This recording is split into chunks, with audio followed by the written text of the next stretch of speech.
En fait là on va tous devenir vieux à cause du Real Madrid. Vous vous rendez compte que depuis un moment chaque match est une souffrance? Après s'être fait tabasser par Benfica en Ligue des Champions, aujourd'hui on affronte le Rayo Vallecano chez nous. Et étant donné que c'est en Liga, normalement on n'est pas censé craindre quoi que ce soit. Sauf que non, ça c'est mal connaître le Real Madrid. Déjà dès le début du match, malgré les sifflements du Santiago Bernabéu, on voit une équipe du Real Madrid qui joue de manière pépère, sans aucune inquiétude, qui laisse l'adversaire jouer, jusqu'à ce qu'il y ait cet exploit individuel de Vinicius qui part nous sortir un magnifique but. Sur une magnifique sortie de balle, Brahim Diaz fait la passe à Vinicius, Brahim Diaz qui est rentré à la place de Jude Bellingham qui s'est blessé, et Vinicius sur son côté gauche nous a fait du Vini. C'était le seul exploit individuel qu'on a eu en première mi-temps, voire même dans tout le match. Après ça, c'était le néant total, surtout sans ballon. Les joueurs totalement passifs en défense, dès que le Rayo Vallecano a le ballon, on est là, on les regarde, on est resté comme ça à les observer jusqu'à ce qu'ils aient égalisé. Sans aucune pression, regardez comment ils ont marqué. Sur le côté droit, il joue la touche, t'as Camavinga qui regarde le porteur du ballon sans presser. Le gars fait la passe à son coéquipier qui encore une fois était tout seul. On est là, on le regarde, personne presse devant notre surface. Le gars fait un centre à son coéquipier derrière Valverde,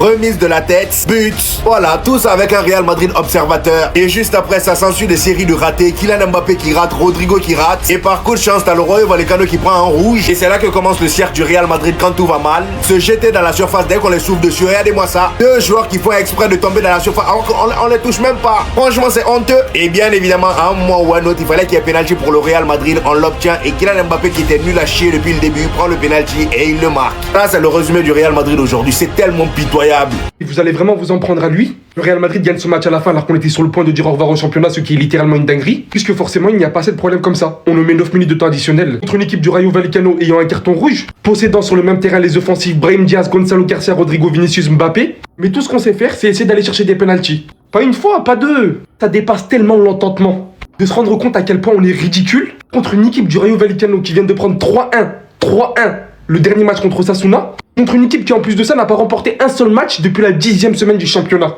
Comme si ça suffisait pas, Vinicius est suspendu au prochain match. Aujourd'hui le Real Madrid c'est cette équipe de merde où n'importe quelle équipe peut venir chez nous, au Santiago Bernabéu, et nous faire face, nous dominer. Et on va crier, et on va prendre des suspensions, et on va faire des fautes. C'est donc ça en fait ce que ce club est devenu en fait réellement.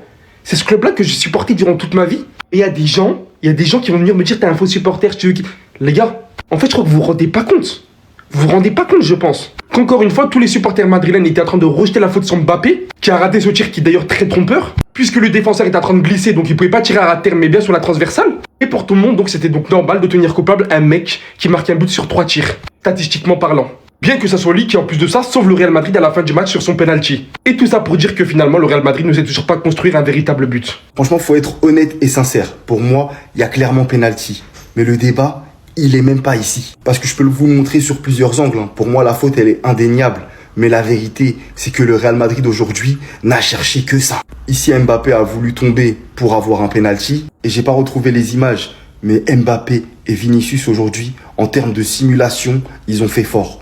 On dirait que c'était le seul moyen pour eux de marquer. Pourtant, Vini avait ouvert le score d'une magnifique enroulée. Je me suis dit, le match débute bien, tout va bien se passer. Mais aujourd'hui, le constat, il est indéniable. C'est que sans penalty, nous sommes incapables de marquer quand Mbappé n'est pas dans son match.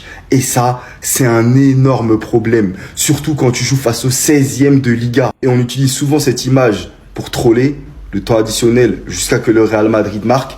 Mais aujourd'hui, faut dire la vérité. Les 9 minutes de temps additionnel, elles sont absolument pas méritées. Et donc, je vous le dis, moi, cette victoire, si j'étais vous, en tout cas, moi, je la célébrerais pas parce qu'on ne vaut rien et on ne mérite rien.